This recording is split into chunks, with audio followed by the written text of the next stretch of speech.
Of the new V. Okay. And I'm telling you, that is not only significant, it's mind-blowing when I give you the whole story.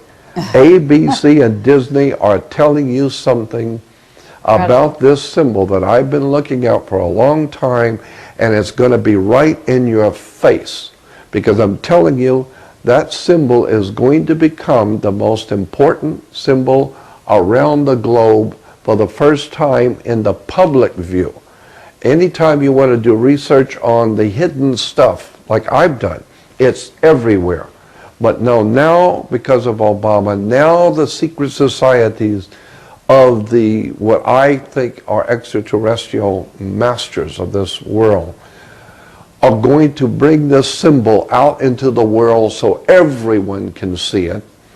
And eventually, what's going to happen is that the whole human race is going to wake up, and this is what my opinion about 2012. My opinion of 2012 is going to be an awakening for the whole world. We've been had.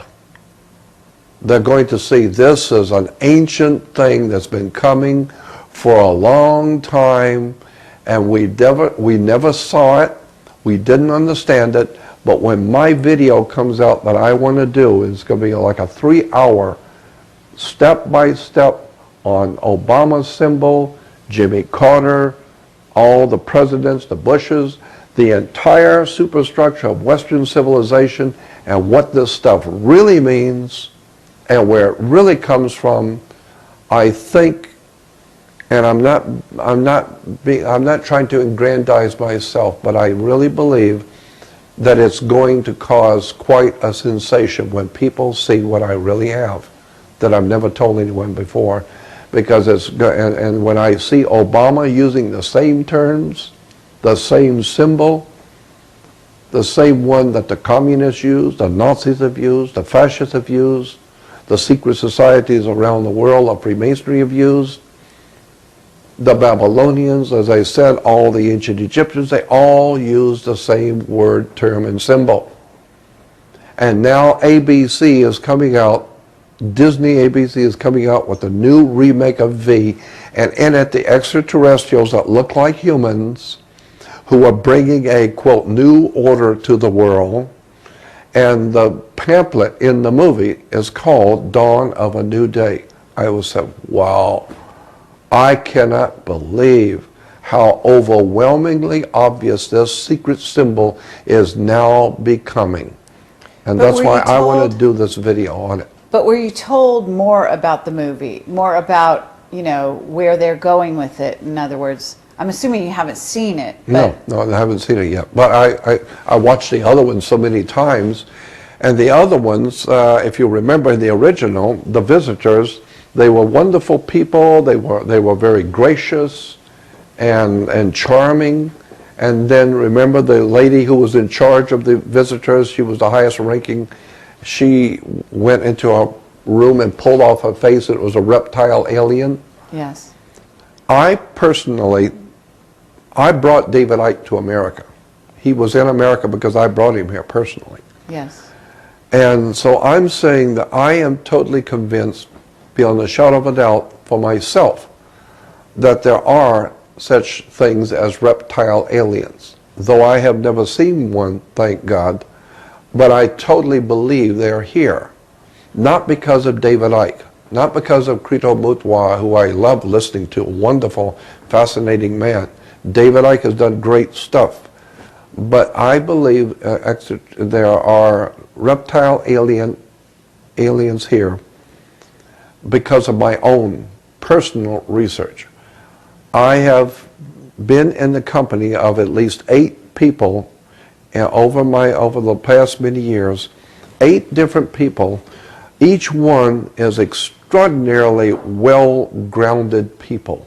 Airline pilot, one, with a major airlines, a very wealthy man in Las Vegas who buys and sells commercial hotels, buildings, etc. Extremely wealthy man, Christian, incidentally, very Christian man, but very, very wealthy, a very highly intelligent man. sat down and told me about his personal one-on-one with a reptile alien in which many others in his church were privy to see. That's a whole story in itself. That happened in Colorado. And then to have scientists and a young lady who was one of my favorite people in the world, a young lady called Nancy, who just blew me away. And on my radio show, I used to have a show. I've had 7 different radio shows in my life. Like to get back on radio and do my own show again. But I had a show on KPFK here in Los Angeles, FM station. And one night I had Nancy on. And Nancy just blew the audience away. She is so feminine, so incredibly charming and feminine girl, talking about stuff that will blow your mind. Her father was in the Air Force, her family was Air Force, but her father was in charge of project retrievables for the Air Force.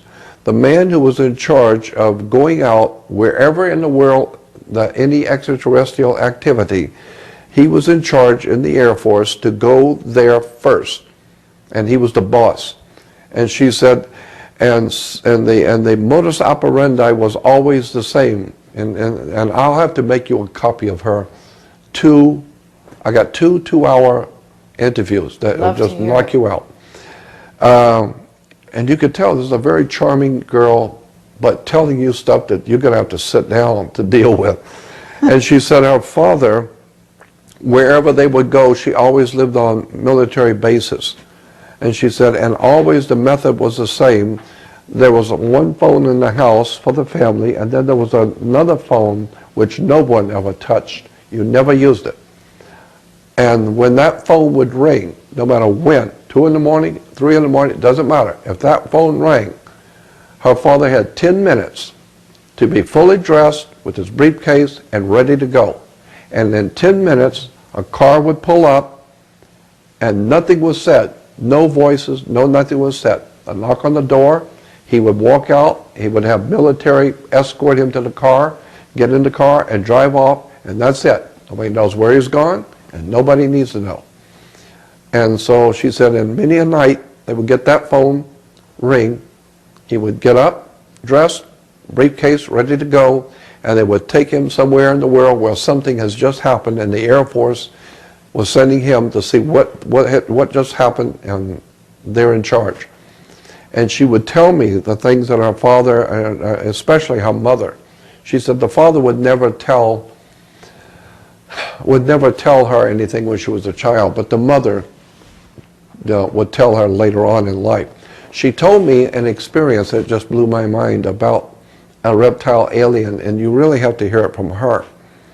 But she basically, the story, and it's so fascinating, I got to tell you. She said her father would never allow her to be left alone in the house ever. When he would go off during the day, they live on base. They live on base. Doesn't matter.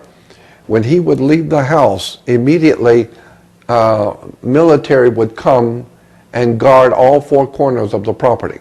They would sit there in cars and guard while he's gone. Anywhere. If he went to the market or whatever, they would be guarding the house. And he would never allow her to stay at home by herself. And so she said one night, and you'll hear this interview, she said one night, it wasn't on base, they were here in Los Angeles somewhere, and she said that her mom and dad were going next door to a party next door, and she asked her dad if she could stay, and she was like 13, 14 years old, and he said no, absolutely not. So she talked to her mother, and the mother talked to the father, and got him to agree that she could stay home. And so she said, so for the first time in her life, she was actually going to be alone in the house by herself. And she said, so she was in a bedroom, she said, combing her hair, and she had a mirror that she could see her closet. And the closet had French doors. And she said they were closed, partially closed, and it wasn't too well lit in the room. She said she was combing her hair, looking at the closet door, and all of a sudden the closet door opened up, and a reptile alien stepped out. And she said he had to bend down to get under the header, and he